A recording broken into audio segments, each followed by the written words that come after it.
ya, tidak menjadi terbang ketika dipuji, tidak menjadi tumbang ketika dicela. Dan orang yang sudah sampai di kesadaran itu melakukan kebaikan bukan karena orang baik kepada dirinya. Karena orang yang melakukan kebaikan pada orang lain, karena kebaikan orang lain, dia sesungguhnya hanya bertransaksi dengan orang lain. Itu sebabnya Allah mengatakan, berbuat baiklah kamu sebagaimana Allah berbuat baik kepada kamu. Bagaimana caranya? Lihat cara Allah berbuat baik kepada kita. Allah berbuat baik kepada kita tidak bergantung kebaikan kita. Bahkan juga tidak bergantung pada keburukan kita. Apapun yang kita lakukan kepada Allah, Allah tidak pernah membalas ya semua yang kita lakukan. Karena Allah hanya mengajarkan semua yang kita lakukan akan kembali kepada diri kita sendiri.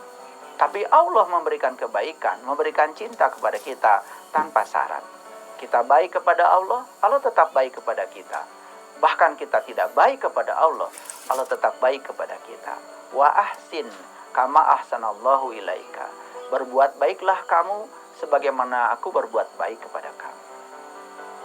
Kalau kita mencontoh cara Allah berbuat baik kepada kita, itulah kebaikan yang sejatinya kebaikan.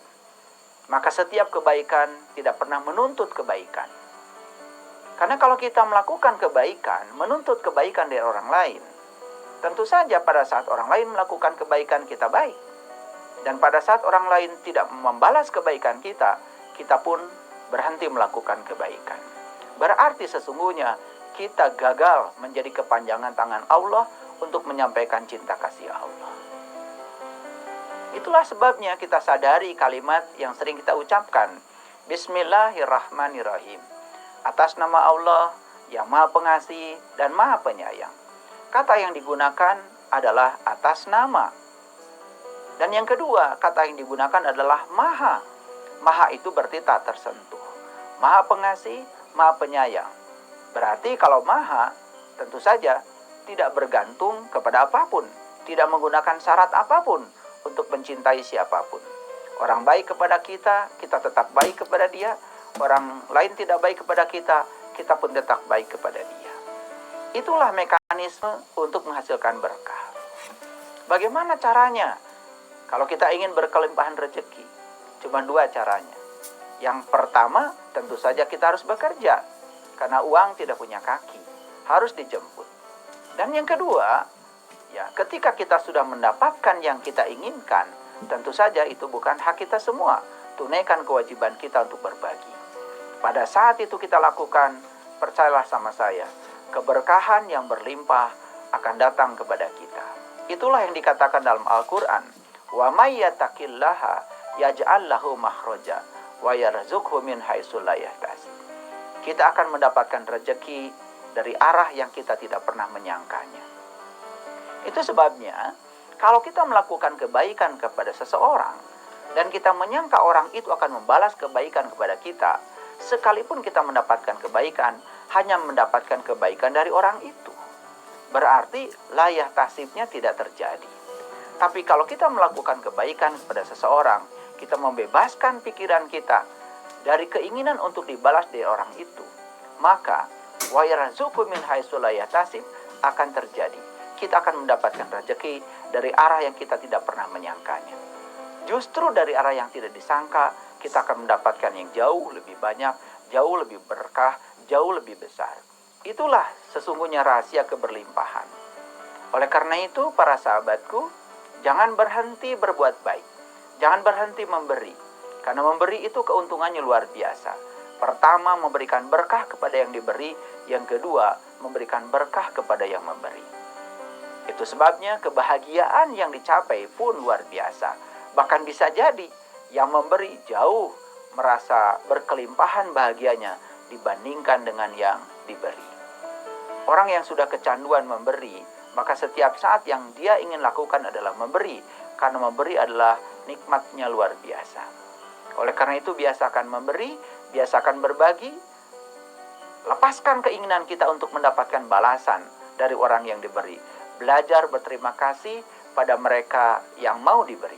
Karena mereka telah membuka jalan kepada kita untuk kita melakukan kebaikan, sekaligus juga membuka jalan kepada kita untuk membukakan berkah kita dari arah yang kita tidak pernah menyangkanya. Itulah rahasia sebuah pemberian. Tapi banyak sekali orang yang tidak mengerti rahasia ini, lalu mencoba menghitung pemberian dari Allah dikaitkan dengan pemberian dirinya. Padahal sesungguhnya pemberian yang kita lakukan kepada siapapun tentu saja tidak akan sebanding dengan pemberian Allah yang diberikan kepada kita. Bahkan ada sebuah rahasia pemberian, andai kata kita bisa memberi lebih dari yang kita dapatkan, itu rahasianya. Dan rahasia ini memang hanya bisa dipraktekkan oleh orang-orang yang sadar. Mungkin ada orang yang berpikir, bagaimana mungkin kita memberikan sesuatu melebihi yang kita dapatkan? Lalu bagaimana saldonya? Berarti negatif dong.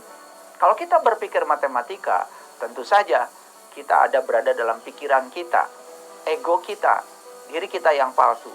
Tapi kalau kita berada dalam kesadaran, tentu saja tidak seperti itu. Bahkan setiap kita bisa memberikan melampaui yang kita dapatkan, justru kita akan mendapatkan keberlimpahan yang sangat luar biasa. Itulah yang dikatakan 1 biji menjadi 700 biji.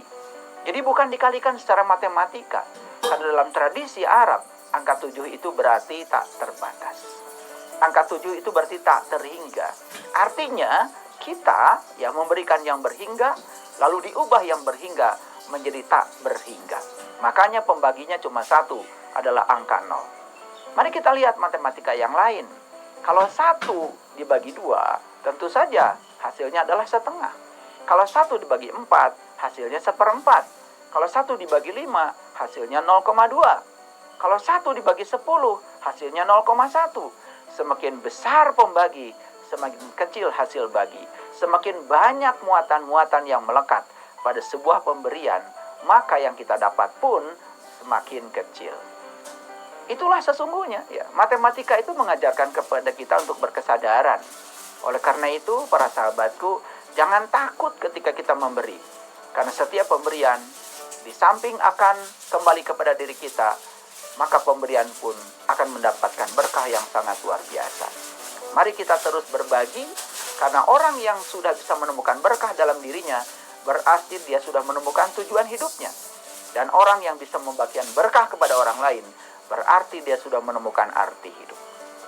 Itu sebabnya tingkatan spiritual seseorang, keluhuran cara seseorang beragama, tidak bisa diukur dari berapa banyak ritual yang dia lakukan, tetapi bisa dilihat dari cara dia memperlakukan orang lain.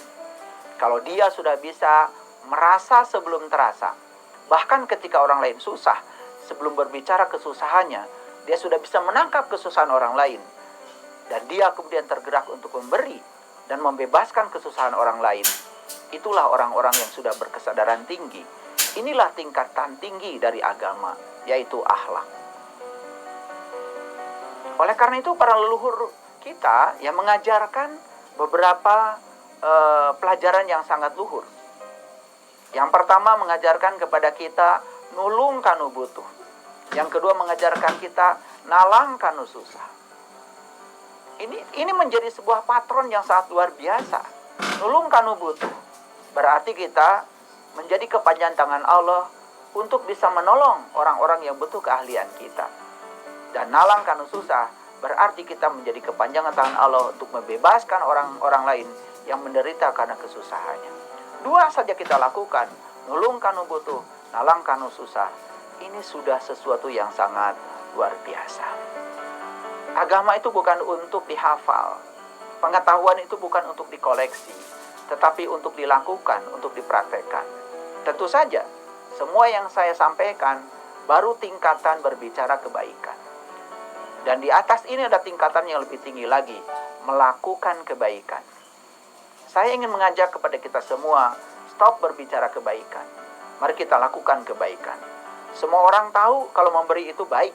Tetapi kalau tidak melakukan pemberian, itu belum tentu menjadi perbuatan baik. Oleh karena itu, mari kita lakukan kebaikan. Karena dengan melakukan kebaikan, berarti kita stop berbicara kebaikan dan kita melakukannya. Dengan demikian, percayalah, semesta yang tanpa batas akan mengajak kita ke area yang tanpa batas. Ketika kita mengerjakan sesuatu, dengan otot kita,